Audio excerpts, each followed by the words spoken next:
El Libro de Mormón.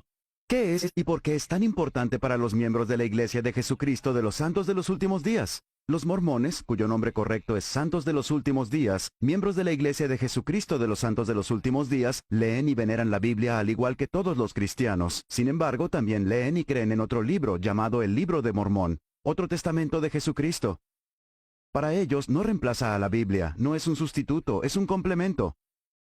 Así como la Biblia es escritura, el Libro de Mormón también es escritura.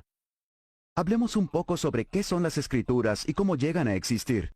El término escrituras quiere decir escritos sagrados o religiosos. Las escrituras las escriben los portavoces de Dios, los profetas, que son sus representantes. Aunque a menudo Dios enseña a sus hijos y se comunica con ellos de forma individual, algo que los santos de los últimos días llaman revelación personal, cuando Dios interactúa o enseña a sus hijos como pueblo, sus profetas lo registran para el beneficio de todos. La Santa Biblia es un ejemplo de escritura. Es un relato de las interacciones y enseñanzas de Dios con las personas del Mediterráneo Oriental y regiones circundantes, antes, durante y después del ministerio de Jesucristo. Es una recopilación de registros espirituales e históricos escritos por profetas. En la Santa Biblia abundan las historias milagrosas de fe, sacrificio, tribulaciones y amor. Es posible que hayas oído hablar de Noé y del arca, o de Moisés y los hijos de Israel, y por supuesto del nacimiento, ministerio, muerte y resurrección de Jesucristo. Estos acontecimientos se escribieron, recopilaron y transmitieron de generación en generación. Finalmente, se recopilaron en una colección de escrituras, un solo libro llamado la Santa Biblia, que se escribió originalmente en hebreo y griego, y luego se tradujo al inglés y a cientos de idiomas de todo el mundo. ¿Qué sucedió con las personas que vivieron lejos del entorno geográfico de la Biblia, fuera de la región mediterránea? ¿Qué tipo de interacción mantuvo Dios con ellas? En la Biblia, en el libro de Juan, Jesús reveló lo siguiente a sus discípulos en Jerusalén: También tengo otras ovejas que no son de este redil. A aquellas también debo traer, y oirán mi voz, y habrá un rebaño y un pastor. Algunas de estas ovejas a las que Jesús se refiere fueron los habitantes de las antiguas Américas que vivían en esa época. El Libro de Mormón es una recopilación de los escritos sagrados de muchas generaciones que vivieron allí y recibieron instrucciones y enseñanzas de Dios. Tenían profetas que, al igual que en la Biblia, registraron acontecimientos espirituales e históricos durante miles de años. De forma similar a la Biblia, estas historias y acontecimientos se escribieron, recopilaron y transmitieron de generación en generación. Finalmente, se recopilaron en un libro que se llama el Libro de Mormón, otro testamento de Jesucristo.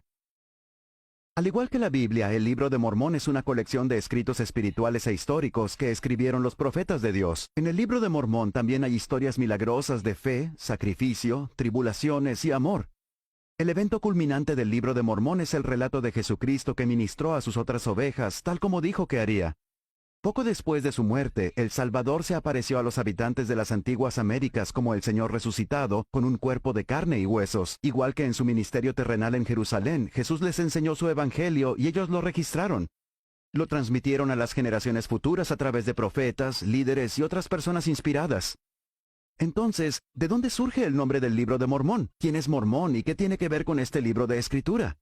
En el siglo IV después de Cristo, nuevamente en las Américas, vivió un profeta e historiador llamado Mormón. Dios le encargó que recopilara todos los registros de las escrituras que los profetas habían guardado y transmitido en esa parte del mundo. Mormón grabó el resumen en planchas de oro en un idioma que su pueblo llamaba egipcio reformado. Como Mormón fue el profeta a quien Dios llamó para recopilar siglos de registros, el libro lleva su nombre, el Libro de Mormón. Al final de su vida, le pasó las planchas grabadas a su hijo Moroni, también profeta de Dios, que fue el último en añadir contenido al libro. Antes de morir, Moroni enterró las planchas en una caja de piedra en una ladera del norte del actual estado de Nueva York. 1400 años después, en 1823, ese mismo profeta Moroni, ya resucitado, se le apareció al profeta José Smith. Le habló de las planchas de oro, le mostró dónde encontrarlas y le mandó que tradujese el registro al inglés, lo cual José hizo por el poder y la inspiración de Dios.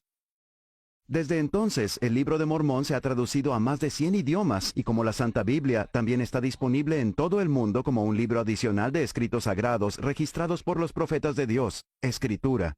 Entonces, ¿qué contiene el Libro de Mormón? Como se indica en la introducción, el Libro de Mormón expone las enseñanzas del Evangelio de Jesucristo, describe el plan de felicidad de Dios para sus hijos y les dice qué hacer para tener paz en esta vida, salvación y vida eterna con Dios. Nefi, uno de los primeros profetas del Libro de Mormón, predicó: Y hablamos de Cristo, nos regocijamos en Cristo, predicamos de Cristo, profetizamos de Cristo y escribimos según nuestras